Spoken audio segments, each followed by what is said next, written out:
Pernahkah Anda merasa, kok punya saya kurang besar? Kok kurang kecil? Kok nggak tahan lama? Dan lain-lain? Memang hal seperti itu serasa menjalar pada pemikiran setiap pria. Terlebih jika sering melihat film-film dewasa tanpa sensor yang menunjukkan bagaimana besaran punya mereka. Sehingga menjadikan kita kurang pede dengan milik sendiri.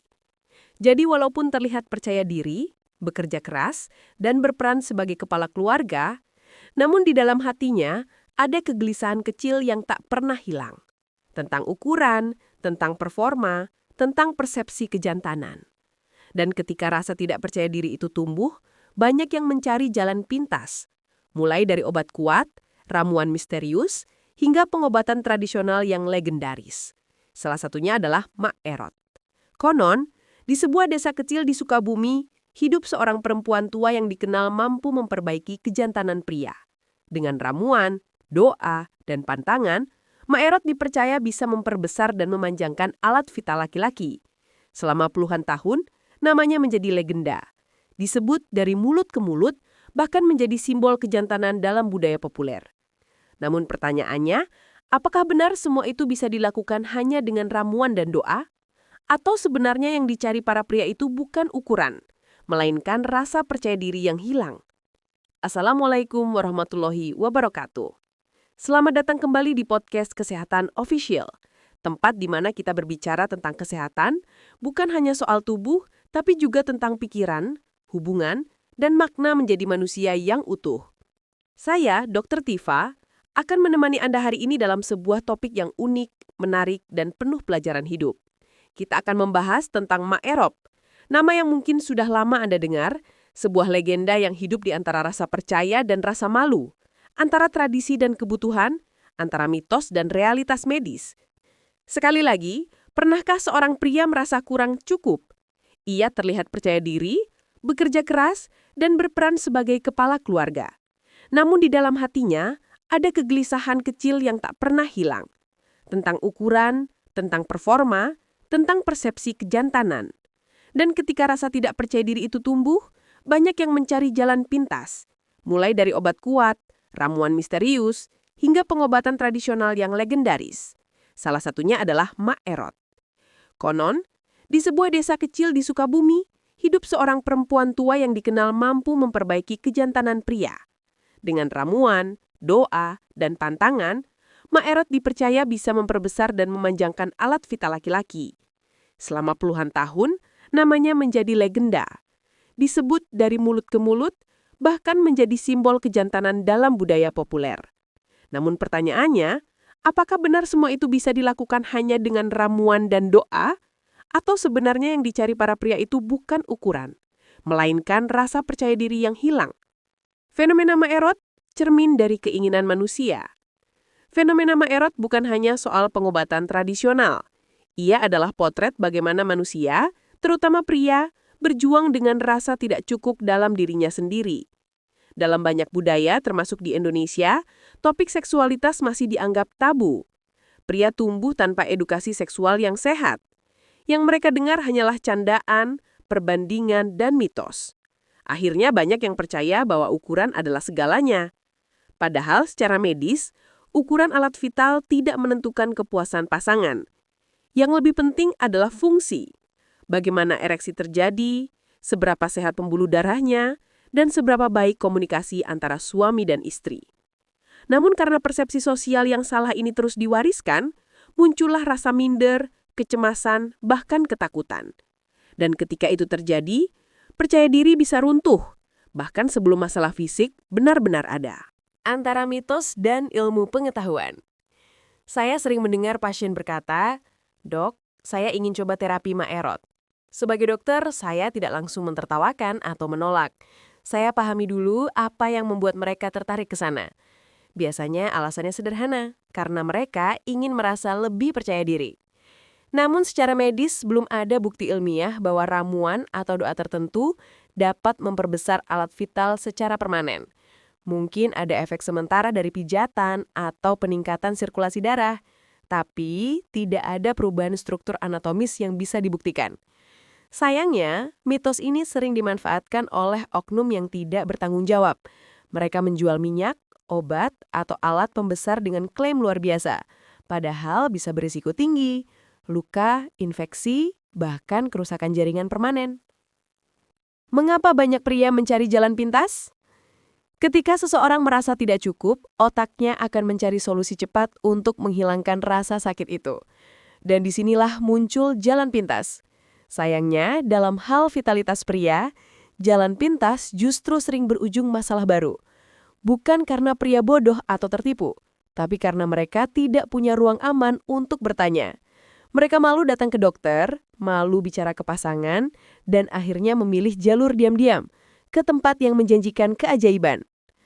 Padahal, jika mau membuka diri, banyak masalah yang bisa diselesaikan secara ilmiah dan aman, mulai dari gangguan ereksi, stres, hormon rendah, hingga kelelahan kronis. Semuanya bisa ditangani dengan terapi medis yang tepat. Vitalitas sejati antara tubuh, pikiran, dan hubungan. Vitalitas bukan tentang ukuran. Vitalitas sejati adalah keseimbangan antara tubuh, pikiran, dan hubungan. Ada 4 hal utama yang menentukan kualitas vitalitas seorang pria.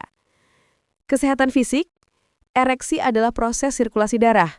Artinya, jika jantung, pembuluh darah, dan metabolisme sehat, maka fungsi seksual pun akan baik. Hormon, testosteron menurun karena stres, begadang, dan kurang tidur. Maka tidur cukup dan olahraga rutin bisa menaikkan vitalitas alami. Kesehatan mental, stres, cemas, atau trauma bisa membuat tubuh menutup diri dari gairah. Pikiran dan tubuh selalu saling terhubung. Hubungan emosional. Banyak masalah seksual terjadi karena kurang komunikasi dengan pasangan. Hubungan intim bukan sekedar aktivitas fisik, tapi ekspresi cinta, empati, dan keintiman emosional. Jadi, jika seorang pria ingin menjadi lebih kuat, maka ia perlu memperkuat hal-hal itu dulu, bukan sekedar memperbesar bagian tubuhnya. Peran komunikasi dengan pasangan. Dalam pengalaman saya sebagai dokter, salah satu kunci utama kesehatan seksual adalah komunikasi.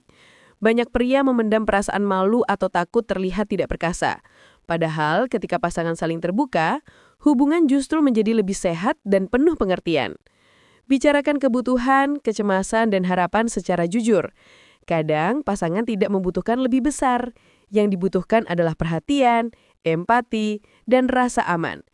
Kedekatan emosional yang hangat seringkali jauh lebih penting daripada performa yang sempurna. Tentang gaya hidup dan pola makan. Tubuh kita tidak bisa dibohongi. Apa yang kita makan, bagaimana kita tidur, dan seberapa sering kita stres, semuanya mempengaruhi vitalitas. Jika Anda ingin memperbaiki performa seksual secara alami, mulailah dengan langkah-langkah sederhana. Hindari rokok dan alkohol. Keduanya merusak pembuluh darah dan menurunkan testosteron. Perbanyak sayuran hijau, buah, dan ikan. Zat antioksidan membantu menjaga sirkulasi darah dan produksi hormon. Olahraga teratur, terutama latihan kardio dan otot dasar panggul. Tidur minimal 7 jam setiap malam. Dan yang paling penting, kelola stres dengan baik. Ketika tubuh sehat, pikiran tenang, dan hubungan harmonis, vitalitas akan tumbuh dengan sendirinya tanpa perlu jalan pintas. Pelajaran dari legenda Maerot. Maerot memang legenda yang menarik. Ia hidup di persimpangan antara budaya, spiritualitas, dan kebutuhan manusia. Dan di satu sisi, saya menghormati nilai-nilai tradisional yang melatarinya, tentang keyakinan, doa, dan harapan. Namun di sisi lain, kita perlu bersikap kritis. Zaman telah berubah, ilmu pengetahuan berkembang, dan kita punya banyak cara yang lebih aman untuk memahami tubuh kita. Legenda Maerot mengingatkan kita bahwa manusia selalu mencari solusi, tapi solusi terbaik adalah ketika kita memahami diri sendiri dengan jujur. Refleksi dan penutup. Menjadi pria sejati bukan berarti harus sempurna, bukan tentang siapa yang paling kuat, paling besar, atau paling hebat. Menjadi pria sejati adalah tentang kesadaran, menjaga tubuh, pikiran, dan hubungan dengan bijak. Kepercayaan diri sejati tidak datang dari luar, tapi dari rasa cukup di dalam diri. Jadi, jika Anda merasa tidak percaya diri, jangan buru-buru mencari ramuan ajaib. Mulailah dari hal yang paling sederhana. Perbaiki gaya hidup, belajar mencintai diri, dan bicaralah dengan orang yang tepat, pasangan, sahabat, atau tenaga medis. Karena kejantanan bukan soal ukuran, tapi soal keseimbangan antara tubuh, pikiran, dan hati. Demikian, jangan lupa untuk subscribe dan share supaya makin banyak pria Indonesia yang tercerahkan dengan pengetahuan medis yang benar. Dengan channel podcast Kesehatan Official untuk menyehatkan tubuh, menenangkan pikiran, dan menyadarkan hati. Terima kasih sudah mendengarkan podcast Kesehatan Official. Semoga cerita dan penjelasan hari ini membantu Anda melihat sisi lain dari kesehatan yang lebih manusiawi, lebih jujur, dan lebih membebaskan. Saya Dr. Tifa, sampai jumpa di episode berikutnya. Tetap sehat, tetap sadar, dan tetap bahagia. Wassalamualaikum warahmatullahi wabarakatuh.